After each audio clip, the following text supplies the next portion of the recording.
He was sitting alone at the train station with a large bag of fresh strawberries, bright red, perfectly ripe.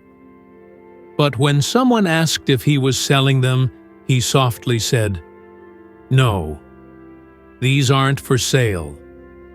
Because these strawberries were meant for someone who would never come to eat them.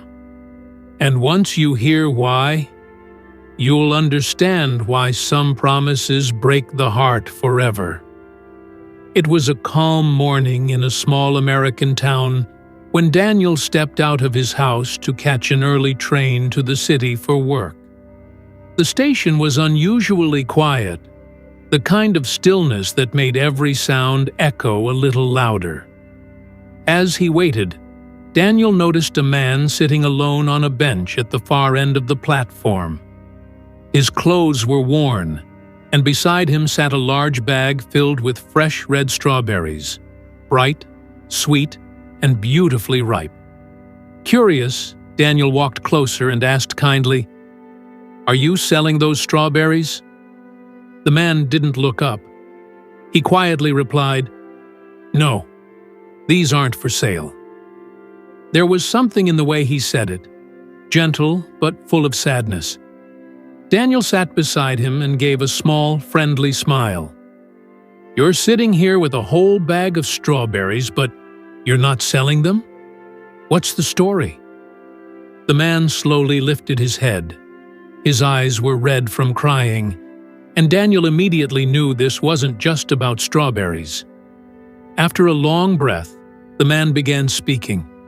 "My name is Mark. I live in a rural town about an hour from here. I had a little farm, a simple life." He paused for a moment. "I had one child, my daughter, Lily, 8 years old. She was the brightest part of my life, always smiling, always talking, always finding joy in things most people walk right past." He swallowed hard before continuing. "A few months ago, she got sick. At first, we thought it was just a long fever. Our local doctor said it was nothing serious, but she kept getting weaker, quieter. She wasn't her happy self anymore." Daniel listened quietly, feeling the heaviness of every word. "I brought her to the city hospital. They told me she needed serious treatment. I sold what I could, my land, my animals, everything, hoping it would help." Mark looked down at the bag of strawberries, touching it gently. "One day, before I went home to gather more money, Lily told me she wanted something. She said, 'Dad, when you come back, can you bring me strawberries? The really sweet ones, a whole big bag.' She loved strawberries. They were her favorite." He paused again, voice trembling. "I didn't know that would be the last time she asked me for anything." Yesterday, after her treatment, Mark had gone home to find a bit more money. This morning, while returning by train, he received a call from the hospital. Lily had passed away. Daniel felt his chest tighten as Mark continued softly. "These strawberries were for her. She wanted them so much. I can't give them to anyone else. They belong to her and always will." Just then, Daniel's train arrived, but he couldn't stand. His legs felt heavy. He placed a gentle hand on Mark's shoulder and said quietly, "Go to her. Take her home. If you can, place the strawberries somewhere meaningful for her. Let them be a reminder of what she loved." When Daniel offered him some money, Mark shook his head. "I don't need anything now. I just needed someone to listen." Daniel held his hand firmly.